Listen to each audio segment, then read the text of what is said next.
Hello everyone, all of you welcome to my new video. So আজকে video topic হলো জৈব বৈচিত্র্য কী, এটা নিয়ে আমি আলোচনা করব। তো শুরু করা যাক। তোমরা আমার সঙ্গে থাকবে, আমার ভিডিওটি লাইক, ফলো, সাবস্ক্রাইব সব কিছু করে রাখবে।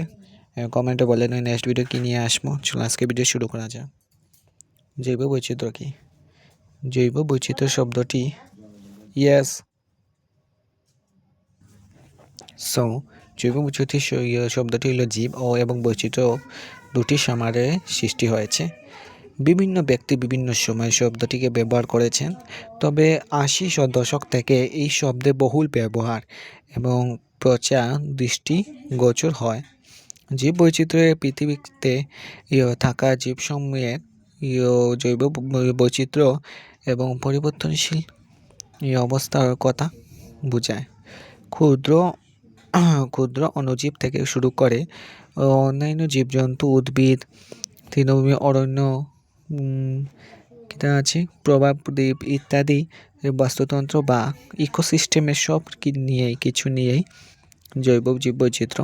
আবার কোনো একটি নির্দিষ্ট অঞ্চলে কোনো প্রজাতির জীব কী পরিমাণে থাকে তাও জীব বৈচিত্র্য অন্তর্গত। আমাদের পৃথিবীর পরিবেশ যথেষ্ট জটিল।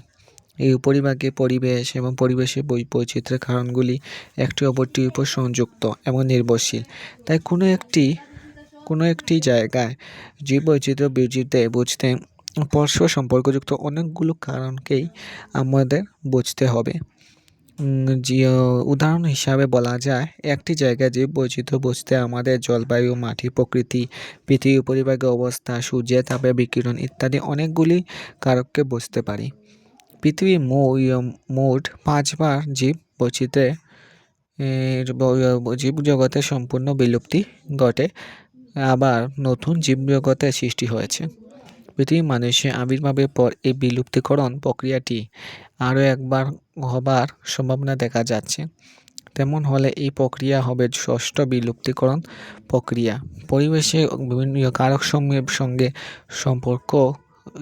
সম্পর্ক হলে মানব জাতির যে অভিজ্ঞতাগুলো লাভ করবে তা নিম্নরূপ: জলবায়ু, ভূপ্রকৃতি এবং বিভিন্ন জীবের মধ্যে থাকা পারস্পরিক যোগসূত্রই জীব বৈচিত্র্যের পৃথিবীতে নানাভাবে ছড়িয়ে থাকা এবং বিতরণে প্রভাব বিস্তার করে।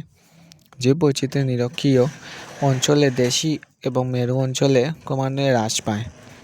পৃথিবীতে এমন কিছু বিশেষ অঞ্চল আছে যেখানে কিছু বিশেষ ধরনের জীব পাওয়া যায়, উদাহরণস্বরূপ অস্ট্রেলিয়া, দক্ষিণ আমেরিকা ইত্যাদি। জীব বৈচিত্র্য নামক বিজ্ঞানে এই শাখা তুলনামূলকভাবে নতুন। চার্লস ডারউইন, ফিলিপ সুটলেজ শেল্টার, আলফ্রেড রাসেল ওয়ালেসের মতো বিজ্ঞানীদের নিরলস অধ্যয়ন ও গবেষণার ফলে জীব বৈচিত্র্যের নামক বিষয়টি একটি গুরুত্বপূর্ণ বিতের উপর দাঁড়িয়ে আছে। বর্তমানকালে জীব বৈচিত্র্যের ধারণাটি বিভিন্ন বিজ্ঞানী এবং পরিবেশ বিজ্ঞানীরা বিভিন্ন সময়ে বিভিন্নভাবে ব্যবহার করেছেন। তাই এই জীব বৈচিত্র্যের একটি সর্বজনগ্রাহ্য সূত্র খুঁজে পাওয়া 1992 সালে রাষ্ট্রসংঘের রিও ডি জেনেরিওতে হওয়া অধিবেশন আর্থ সামিট জীব বৈচিত্র্যের একটি সূত্র বা সংজ্ঞা সর্বসম্মতিক্রমে ব্যবহার করা হয়। এই সংজ্ঞা অনুযায়ী জীব বৈচিত্র্যে হল স্থলভাগ, জলভাগ এবং স্থলভাগের উভচর জীব বৈচিত্র্যের মধ্যে থাকা জীব বৈচিত্র্য এবং যে কোনো বাস্তুতন্ত্রে অংশরূপ একাধিক জীব বা একাধিক বাস্তুতন্ত্রের ইকোসিস্টেমের মধ্যে পারস্পরিক যোগাযোগ ও বৈচিত্র্যপূর্ণ সহাবস্থান। পৃথিবীয় জীব বৈচিত্র্যের এই ধারণাটি সাধারণের গ্রহণযোগ্য করার ক্ষেত্রে 1992 সালে রাষ্ট্রসংঘের অধিবেশন এর বিশেষ ভূমিকা পালন করেছে। বিজ্ঞানের প্রাথমিকভাবে জীব বৈচিত্র্যের 3টি প্রকার ভেদ করেছে। এটি নিয়ে আমি নেক্সট ভিডিওটি আলোচনা করব। আজকের জন্য এটুকুই। বাই।